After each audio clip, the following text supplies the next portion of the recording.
Bonjour à vous qui croyez en l'avenir. Que va-t-il se passer en mars 2022? Comment va évoluer le Covid? Est-ce qu'on va continuer à vacciner? Y aura-t-il des preuves ce mois-ci d'erreurs médicales concernant certains traitements?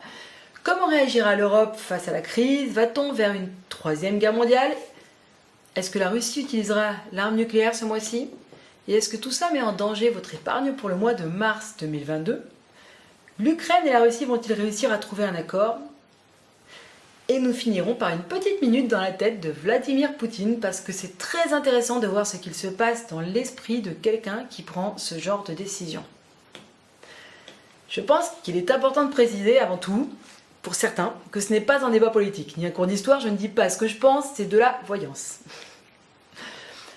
Pour ceux qui ne me connaissent pas, je suis Saraël, voyante, médium, spécialiste de l'oracle de la triade depuis 1990, date de sa création par Dominique Duplat, parapsychologue, coach spirit et énergéticienne depuis plus de 30 ans maintenant, et auteur du livre Le bonheur c'est maintenant. C'est un guide pratique pas à pas pour nettement améliorer votre vie et rapidement.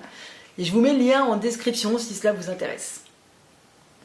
Donc, côté sanitaire, alors que la situation s'améliore, on continue à pousser les gens à se faire vacciner. Mais une femme, ce mois-ci, une femme de science indépendante, va prouver qu'il y a une erreur concernant un vaccin. Elle aura de réelles preuves. Elle va quitter son travail rapidement pour dénoncer un mensonge. Elle voudra se protéger et elle sera très pressée. Je la sens quand même très courageuse, mais très pressée.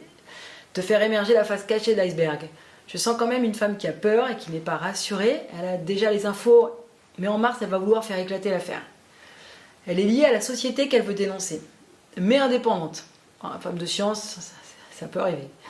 Elle cherche un allié qu'elle n'a pas encore trouvé. Et pourtant, ce mois-ci, elle commencera une collaboration avec un homme puissant qui lui permettra de faire éclater cette affaire, suite à quoi les personnes concernées auront des soucis avec la justice.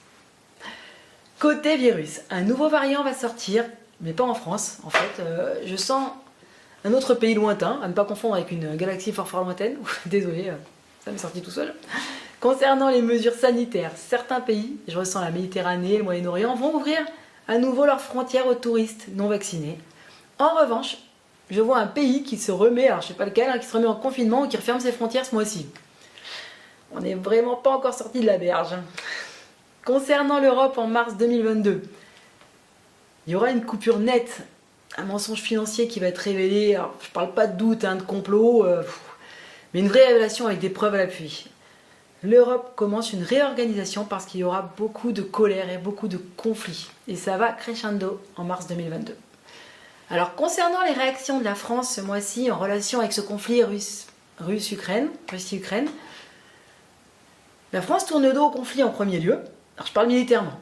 Puis, commence à envoyer des messages plutôt de plus en plus énervés, un peu stressés, parce que Poutine va taper de plus en plus fort.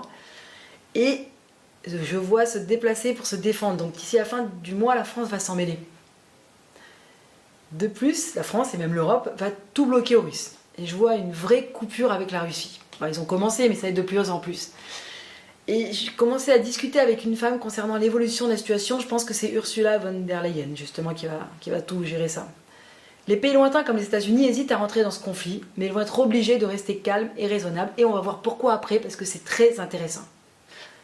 Pourtant, je vois une autre femme d'un pays lointain qui va vouloir éclaircir un mensonge concernant une collaboration. C'est comme si elle voulait officiellement étouffer quelque chose et donc se mêler de cette guerre.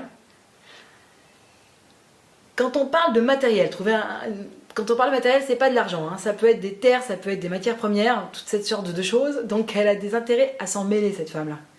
Ce n'est pas de l'altruisme. Peut-être Victoria Nuland, peut-être, je ressens comme ça. Une femme qui s'énerve, qui crée un rendez-vous très vite et qui doit atteindre son objectif. Et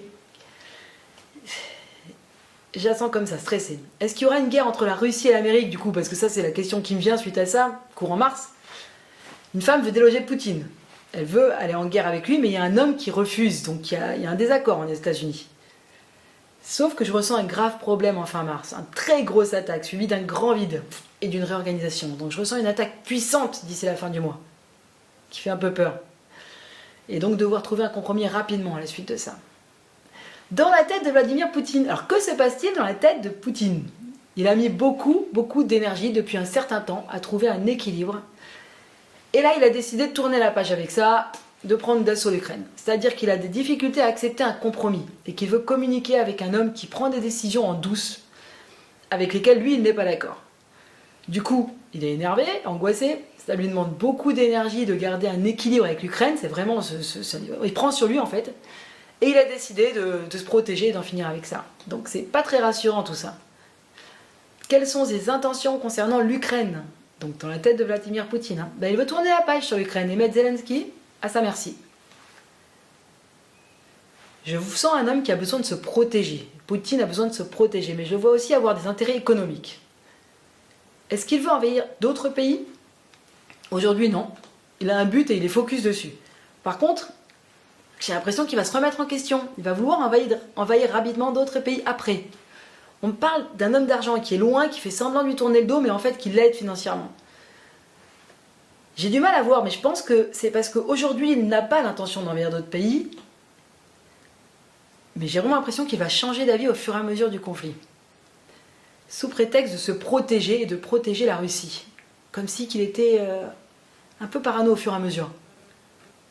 En fait, Poutine se retrouve de plus en plus seul et embêté durant le mois de mars. Et il hésitera, mais il se dit qu'il n'a pas le choix et qu'il doit taper très très fort pour pouvoir atteindre son objectif et surtout pour qu'on l'écoute. Pour l'instant, il ne se sent pas écouté. Et il ne se sent pas en sécurité. Il pense que la Russie est en danger et qu'il se défend.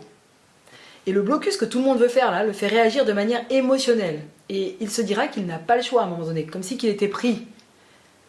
En plus, il pensait avoir des soutiens, mais apparemment on va lui bloquer ses soutiens financiers, ça l'énerve encore plus. On dirait un lion en cage qui va vouloir gagner de plus en plus. J'ai l'impression que, vu ce que je ressens, le seul moyen qui lui restera pour gagner cette guerre, un peu comme un scorpion pris au piège, ce sera le nucléaire. Enfin, j'espère me tromper. Puis il signera un accord avec une femme, une dirigeante. Alors je vois pas le nom de cette femme, mais c'est une femme qui est très stressée, à cause d'un mensonge décidément, qui va se réorganiser et qui va réorganiser ce qu'elle fait, qui va devenir vraiment dirigeante, et elle commence à collaborer avec Poutine. Cette femme faisait partie de l'extrême droite, et je la vois se réorganiser pour faire cavalier seul et avec Poutine. Elle va ouvrir des opportunités à Poutine. Donc on sera sur une collaboration qui va lui permettre à lui d'évoluer. Il cherchera une collaboration et il va la trouver. En revanche, Victoria Nuland, alors je ne sais pas pourquoi, elle me parle beaucoup, elle continue de lui tourner le dos et commence une autre collaboration avec un autre homme d'ici cet été. Elle va se déplacer en mars 2022 pour tourner le dos à Poutine et elle soutiendra un homme qui est proche de Zelensky. Est-ce que Poutine va avoir ce qu'il veut suite à tout ça? Je le vois commencer à avoir ce qu'il veut, hein, vraiment, mais devoir se remettre en question et faire des efforts. Donc il va réussir à atteindre son objectif suite à cette guerre, mais il va devoir faire des efforts pour atteindre son objectif, c'est-à-dire de négocier. Il va être obligé de négocier et de faire un effort. Donc il a beau s'énerver, on ne l'écoute pas. Et comme on ne l'écoute pas, ça le dérange. Donc il va devoir attaquer. Et je vois attaquer un autre pays lointain, donc je pense que c'est les États-Unis. Au niveau économique, est-ce que vos banques vont être votre épargne? Est-ce que ça va être bloqué en mars? Alors, moi je vois une femme qui va stresser et qui va vouloir être très très vite bloquer tout ça. En mars, je sens pas qu'ils vont bloquer l'argent. Je sens plus peut-être en avril. Mais bon, ça on verra ça pour le mois d'avril. Parce que cette femme, sous prétexte de vouloir retrouver un équilibre économique rapidement, va vouloir bloquer les fonds. Et rapidement, pour pas que vous ayez le temps de réagir. En mars, c'est juste en discussion. Mais en avril, on verra. On verra ça pour avril. Mais je sens qu'en avril, il y aura quand même... Je ressens ce blocage-là. Pour finir sur une bonne note, ça ira beaucoup, beaucoup mieux cet été. Quand vous serez au soleil en plus. Donc voilà pour le mois de mars 2022. Je vous dis à bientôt pour les news du mois d'avril en 2022. Espérant qu'elles soient meilleures, mais ça n'a pas l'air évident. Et abonnez-vous pour recevoir les dates et les liens pour participer au live de voyance gratuite à venir et poser vos questions gratuitement. N'oubliez pas, l'histoire est remplie de rebondissements, de miracles, alors croyez aux miracles et ayez foi en l'avenir. Je vous remercie infiniment de m'avoir écouté jusqu'au bout. Si vous avez d'autres questions, des idées, des suggestions, des flashs sur l'avenir, n'hésitez pas à les mettre respectueusement en commentaire. Nous vous répondrons avec plaisir. Et si vous avez aimé cette vidéo, appuyez sur le petit pouce bleu et partagez avec les gens que ça pourrait aider parce que parfois, juste un petit partage peut être d'une grande utilité. Si le domaine du spirituel, de l'invisible, du bien-être, de l'actualité à venir ou juste pour améliorer votre vie quotidienne vous intéresse, abonnez-vous à la chaîne et cliquez sur la petite cloche afin de recevoir toutes les nouvelles vidéos publiées. Je vous souhaite une merveilleuse semaine pleine de lumière et de spirituel. Prenez soin de vous et à très bientôt.